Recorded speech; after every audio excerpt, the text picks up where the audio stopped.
ever have moments when you know what something is, but then when you have to explain it, you have to like research the actual definition again?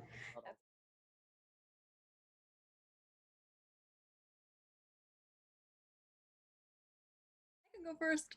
My name is Nikki. It's our she, her, hers. Like Chachi said, I'm from California. I'm eating halo halo. And I'm also eating a caramel bar. Well, it's still closed, but it's from Red Ribbon. My name is Megan. I am she, hers. Beans. What are I'm y'all just drinking coffee for now. I'm Renell, he, him. I'm a poli-sci major, so to my left, I have I Autumn don't and know. Cotton. There's a lot. I think mental health is the basis, honestly, for so many things. And it's also really important to not only remember individual mental health, but mental health as a whole and within, the community. And I think that's super important because I know a lot of us, or in our different spaces, we may take on the role as a student leader or student organizer. And I think in order to effectively carry out those duties that are required in these roles, we kind of have to, mental health honestly is the basis for all of this, because we can't effectively work and effectively organize and advocate for all those who need help if we aren't first solid in our mental health, or at least trying, because it's honestly pretty hard, I think, to say, oh yeah, my mental health is like A plus 100%. So the honest thing, we, as long as we're trying. So yes, in short, in order to show care for our community, it's important to show up for ourselves first. I guess to build off of that too, I feel like, I mean, it wasn't only this year alone that I've started to like become more involved in like mental health and like involve myself in like the conversations of it all. It's been going on since I guess I started college. I don't know. There's just something with starting college and like discovering yourself that I feel like everybody goes through. Um, but this year alone made me realize how much more important it is not to only focus on like your own mental health, but like the community. Like what you said, Nikki, about the community's mental health, especially with like Black Lives Matter going on and um, this pandemic, the quarantine, just everybody feeling overwhelmed. Like we want to heal each other, we want to heal the world, but then it's so important that we start with ourselves. And I feel like that concept is why I'm so interested in mental health, because I'm like all in this phase of like self growth and like knowing how to talk to yourself better so that you can know how to talk to other people better. um, and it's like a seed, it all starts with you. I'm all big on metaphors, so if you guys want to talk about metaphors, let me know. Yeah, you're like a seed and you have the power to change the world. And I feel like a lot of us don't recognize that. So, if anything, sorry, I'm going off on a spiel, but my goal when I leave this earth, whatever that is to just impact the lives of other people and make them recognize like their true potential and be able to achieve that and be able to like impact others too. I don't know if that made sense, but I want to start a chain reaction and let it continue on. And that all starts with mental health because, yeah. I'm interested in mental health because um, within like I can speak for myself. I'm not sure about you guys, but like for like my parents, like mental health wasn't really like a priority. It was like grades, extracurriculars,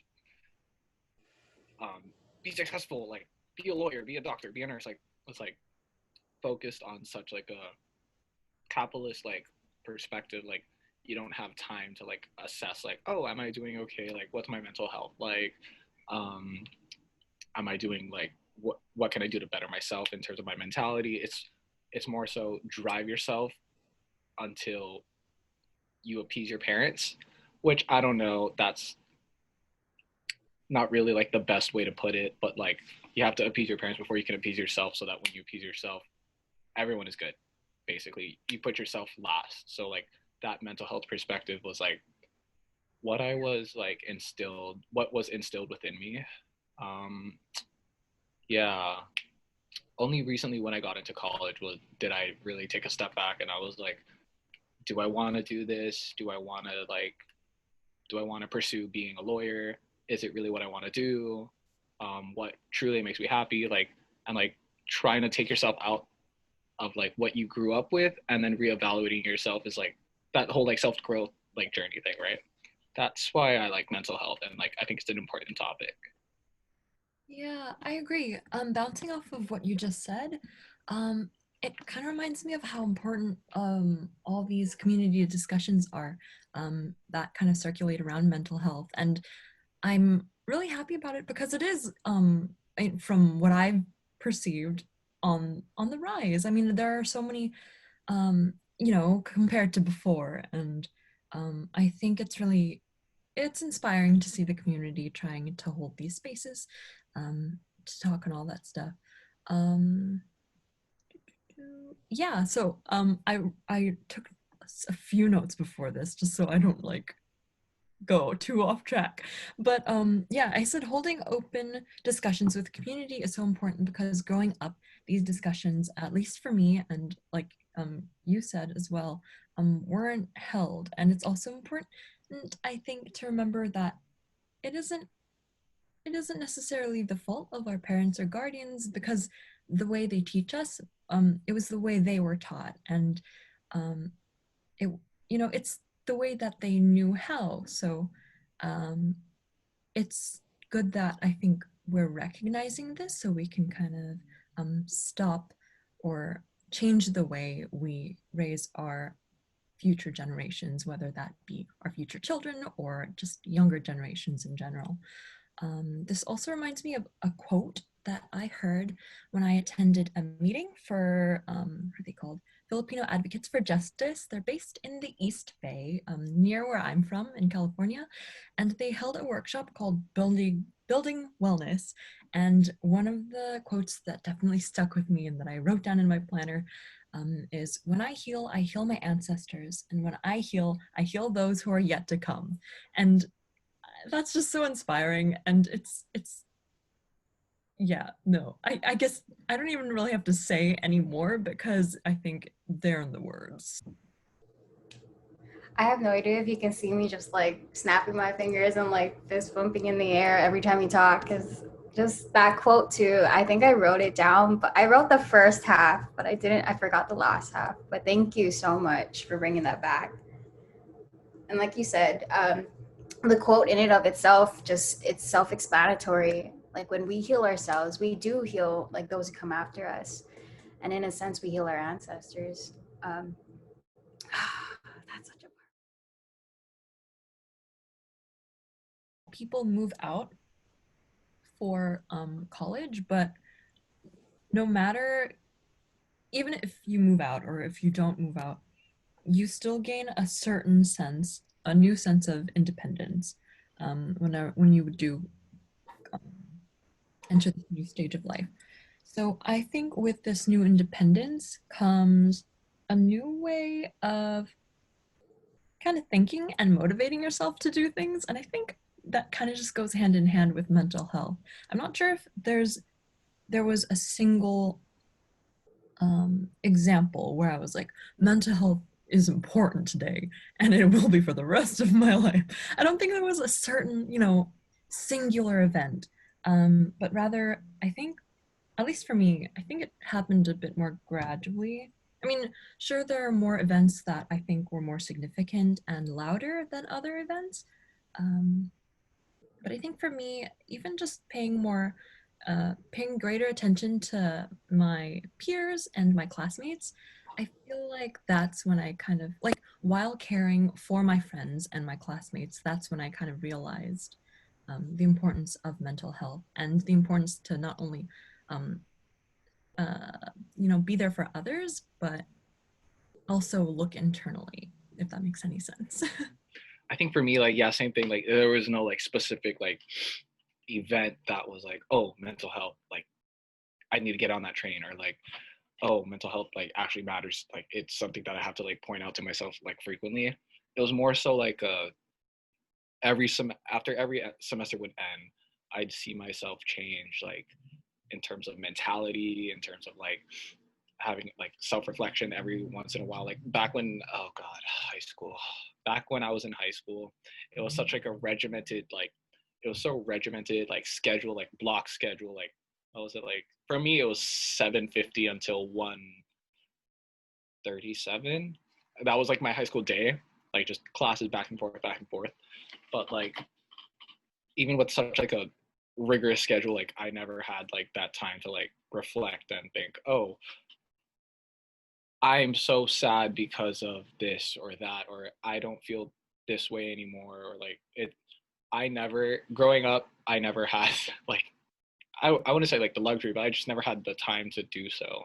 And when I came into college as a freshman, oh my god, I was liberated. I was like, holy crap, I could do whatever I want. I could even ditch class, even though I'm paying for it.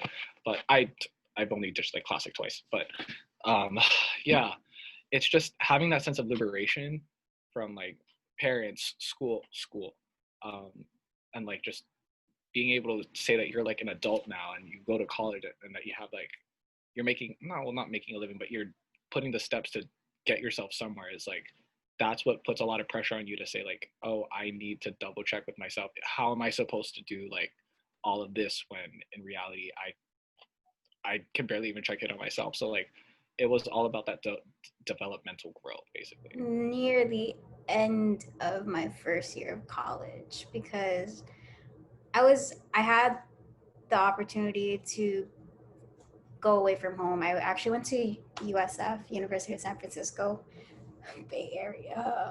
um, and it was, I wouldn't say it was a culture shock, but I feel like the more shocking part for me was having time for the first time, because I was kind of the same. My high school, I would go to school at like 8 a.m. and school would finish at 2:15, but I wouldn't leave until like 5 p.m.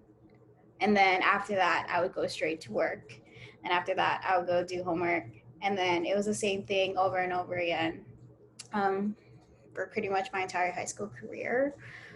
So college, I remember, because I had that mentality that I needed to do everything and have a busy schedule, I just kind of like joined all the clubs that I could join, go to all the school events, go clubbing for all I care, even though I didn't like people at the time. Um, and then I remember this one conversation I had, not too vividly, but it was with my one of my aunties. Her name is Jaslyn. Um, I remember. Okay, I don't remember exactly what she said, but she pretty much, our conversation pretty much talked about how we need to do our best to avoid burnout because burnout is so real. And I was like, what's burnout? So I guess that made me start researching more and start seeing what I needed to do to take care of myself. Because at the time I was going through like I guess a rough time in my past relationship too.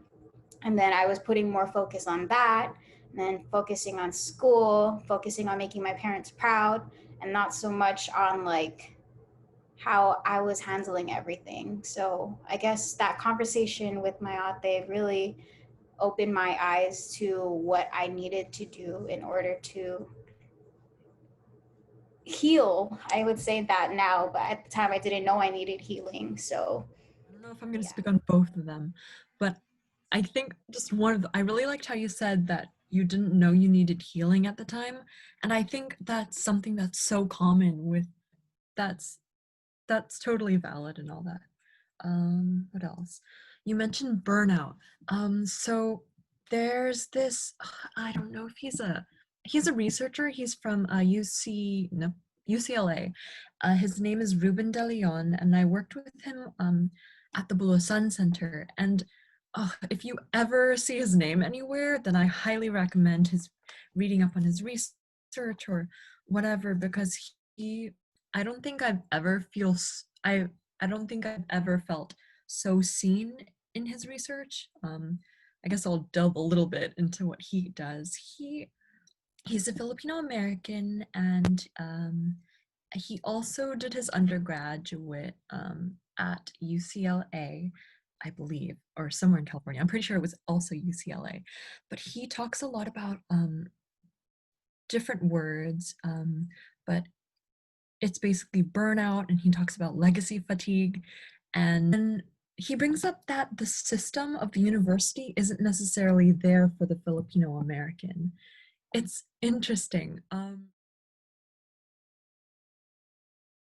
We talked about colonialism and colonial mindsets and mentalities. I didn't. I mean, like, I grew up here in Hawaii, so like my knowledge of the Philippines is extremely limited to like TFC, GMA, my parents, my grandma. So like, I think going about addressing colonial mentality means rewriting what it means to be like Filipino. Because like I grew up here, I colonial like that colonial mentality is literally like drilled into my head because that's what I was raised with. But then when we were reading a bunch of stuff about how Japan came in, they affected us with they sorry what am I saying? Oh, they instilled colorism within us to like or yeah colorism within us to like say, oh, brown skin bad, light skin successful. And then when America came in after, it's like, oh, go to America for money. Like, you want to be rich, you want to do this, you want to do that, you want to be career driven, you want to be like all of this stuff that America is. And it's when people say like, oh, decolonize your mind. It's obviously it's easier said than done, but it's just for me when I try to like decolonize my mind, it's not virtually impossible, but like it would have to take something like significant for me to do because I grew up here. And that's like the sad thing. And even when you go to the Philippines and like you talk to people there, they're all about the colorism. They want to go to America. They still think we're somehow, some way like the land of success. I don't get it. I really don't get it. But it's something unfortunate that's still impacting our people to this day. So yeah, hopefully that made sense. I don't know. I'm just trying to go off of like the stuff that I wrote from class. Yeah, no, that made sense. I think there's a lot to address. Like, as well, okay, during my time at UC Irvine, I was cultural coordinator for our Philam club there, and it was called Kababayan at UC Irvine. So as cultural coordinator, I hosted a meeting, and it was literally titled Colonial Mentality. But it's funny, but not funny, but interesting how, like, I think 2 days ago, I was just thinking about how I did host that meeting, and I was like, what different things would I have done? Because I feel like whenever colonial mentality is addressed, a lot of times, and not that it's a bad thing, it's I think it's just how it was reoccurring throughout my 4 years at Irvine. The topics that we go over through each year, a lot of the times we talk about like colorism and um, basically the surface level stuff. But 2 days ago, I was also thinking how it's also important to talk about how there are people in the Philippines who are so aware of colonial mentality and are also striving um, to fight it and to combat it because they are aware of it. And it's not only the Filipino Americans or Filipinx Americans who are aware of it. And this is so visible on Twitter, honestly. Like, my friend is literally researching Philam Twitter right now. And you see the diaspora Filipinos and then the people in the Philippines. And I know throughout my time in Irvine, we would always say, I don't know, we would talk about the Filipinos in the Philippines as, oh, all of them want, light skin and all of them and all that stuff. But now that I think of it, there are people who, are aware of the colonial mentality and they're trying to combat it. So it's really like it's hard to go about colonial mentality as a like someone who grew up in the diaspora, a Philippine mix, Filipino American for me.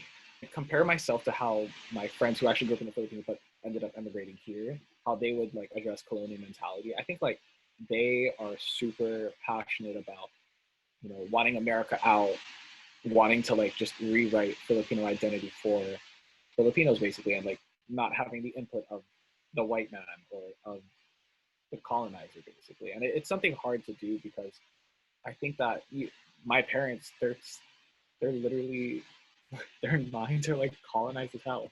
Like they, when I grew up, they were like, stay the fuck out of the sun. Oh, sorry, stay out of the sun. Like, you don't want to get dark. Like, you want to be light skinned, right? Like, look at me now, I'm dark. I go to the beach like almost every other day. But like with the way my parents grew up, seeing the younger generation address colonial mentality is a lot more like powerful as opposed to like when you look at my parents or other older people and they're like they love America. As Filipinos, my parents wanted the Philippines to become a state. And I was like, why? So they could travel like with like no need passport. I was like, that's not it. But yeah, so what was it going like when you look at like colonial mentality and as a person who came from the diaspora, it's really interesting to see like how we go about it as opposed to like the protests that have been going on in the Philippines with like in regards to the junk terror bill, the American, and then I forget the name of the transgender woman who got murdered. I think her name was Jessica. I think her name was Jessica who got killed by the American sailor. But like when they started, that's when like it really started to feel like decolonize our minds. Like everything that's wrong with the Philippines, you could attribute it to colonial mentality and our history with America, which is really unfortunate, really. Because I'm still, I mean, I grasp the idea of colonial mentality and I know what it is, but at the same time, it's, I feel like there's so much to it, like what you guys have been saying, that I still need to learn more about what it is and recognizing it and seeing how it affects not only us, but everybody too. Like not only the Filipino culture, but also like other cultures too, that all indigenous cultures that have been affected by colonization, because I feel like we have a lot to learn, a lot more to learn. I'm just gonna stop it right there. Oh, you and me both. What was that? Oh, you and me both. Like literally, I like only know this the surface level. The I surface know. level. Um, And then even the person who claims to know the most, there's still going to be more to learn. So it's okay. We're all just learning. Me, no, not really. I should go into detail. Um, like okay, well, I'm the only guy here, so like, it's a thing for like it's like that expectation, like guys, don't have emotion, be strong-willed, like don't cry, don't. Sorry, there's like a loud airplane. Like don't cry, don't don't be weak. Like you need to be strong because you're a guy. Like that expectation alone has stopped me from having so many vulnerable like, discussions with my dad, especially, and my mom. But like my mom and I are like we're a lot closer, right? So it's easier to address this with my mom. But if I were to go to my dad and say I'm depressed because of X, then I don't know what he'd say. Like he'd be like, "What is depressed?" I'm like, "What is that? Like, is that even a thing?" It's like having mental. I've had more mental health discussions with my friends than I had with my dad or my mom specifically. Yeah, I don't know if you guys can relate to that. Yeah, that was my experience. Thank you for sharing that. You know, I'm really glad you're here because it's hard to know what it's like from a guy's perspective in a Filipino family. Because I have my brother, but he don't talk much. I should probably talk to him though. But I can, after hearing what you said, I can understand a little bit more about like what my brother could be going through and seeing what I could do as a sister to, I guess, start that conversation. Because if he doesn't, if there's anything I could do to bring it up for our family to help us move forward together in regards to mental health, then Yeah, thank you as well for sharing that perspective. Um, one of my kuyas, I feel so warm inside whenever he shares on his Instagram story about like it's because I see a lot of empowering spaces for women on like people's stories like um oh, this is a women's healing circle which I've taken part of, but my kuya, it was through his stories where I would see um circles that he is planning to attend that are specifically for those who identify as a man. And I think that's, I don't know, I know those spaces aren't for me, but I just like how there are people recognizing that men do need these spaces as well. So I I appreciate that a lot. Talking, it's funny because I forget who mentioned it, but I think it was, yeah, we talk to our friends more about it than our families, and that's so relatable. I know you asked if it was relatable. It's super relatable. Um, but I know it's a process. Maybe we will get there one day, maybe we won't, but there are always going to be people we can talk to, whether that be those in our family or not. Going back to the whole teaching the younger generations, even if it's we try to talk to our parents or guardians and it doesn't work, we can always try our best to guide the younger generations on their own pathways. That's so important because just imagine if we had talked about mental health as young children and we were comfortable in our emotions in that way. I think, um, I mean, these discussions with other people like this, I think, will not have happened if we grew up, talking about mental health and all that stuff. Um, so, yeah, I guess just continue teaching the younger generations because, and heal ourselves because by healing ourselves, we heal the younger generations. I haven't. It's hard because with me, and I think I'm sure there are people who have had similar experiences.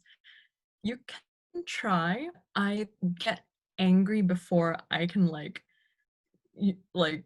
because in my head I'm just like, you don't understand what I'm trying to say. So I just like outburst. I'm just like, okay, well, you're not gonna listen to me anyway.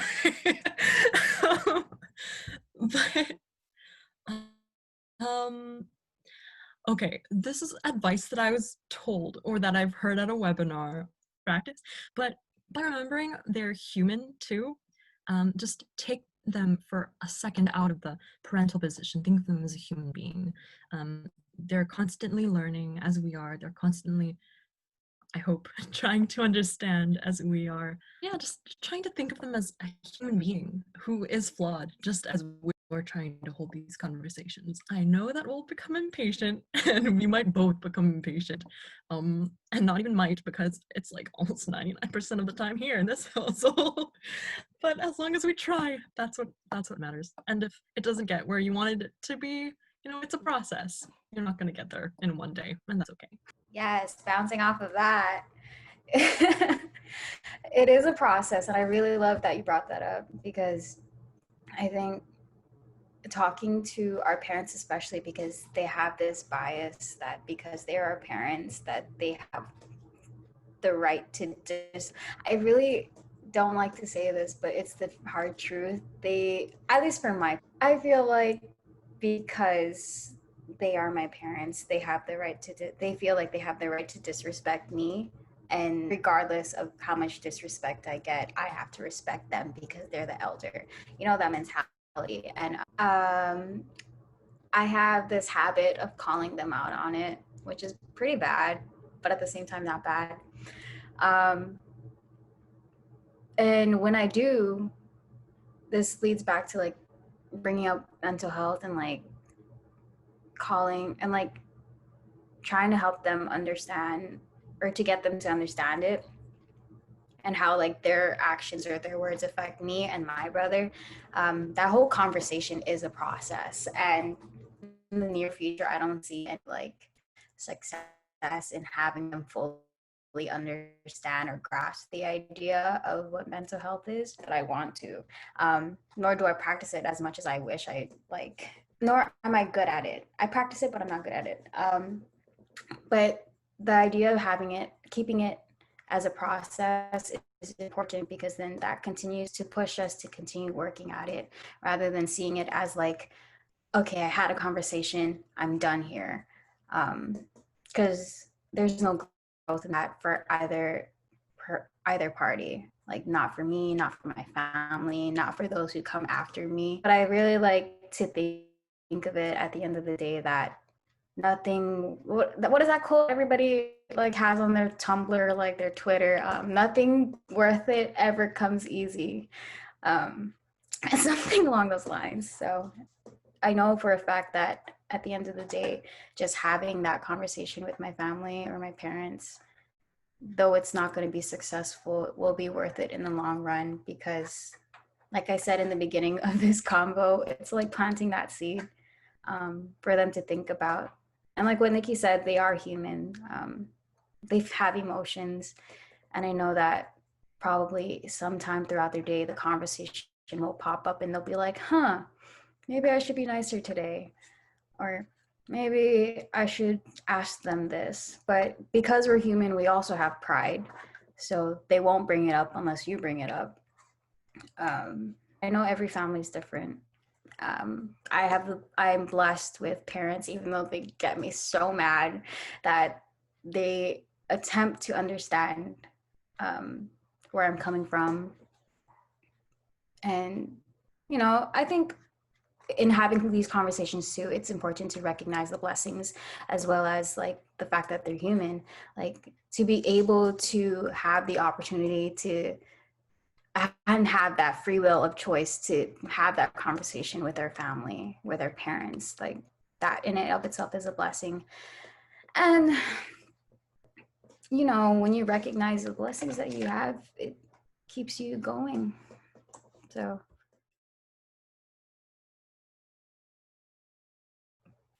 I feel like for me, one big takeaway that I got was just feeling more comforted in the fact that there are other people who I have never met in my entire life who go through the same exact things, not the same exact things, but who have experienced and understand mental health and like being a Filipino American, and just being able to have the conversation.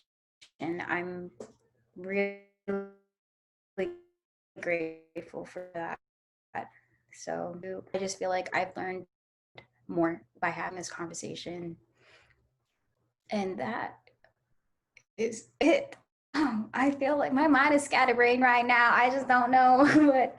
I think what I'll take away is, yeah, like it's a shared struggle, especially within our community, because we have like the high expectations and everything like that. With colonial mentality, like just pounding on you, like be successful or like be a failure, like holy crap.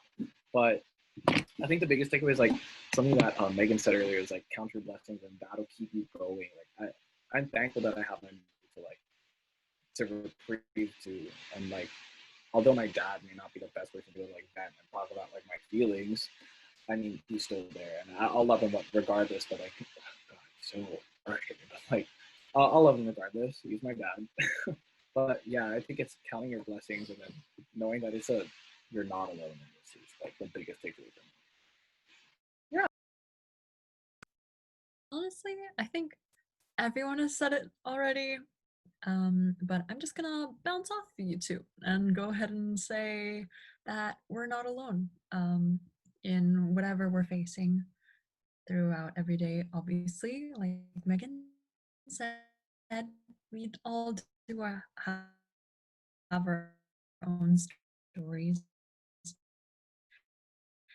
and they're unique stories. So thank you for helping me to feel seen throughout these times. I appreciate y'all, even though we've never met before. You can appreciate people you've never met. That is another thing I learned.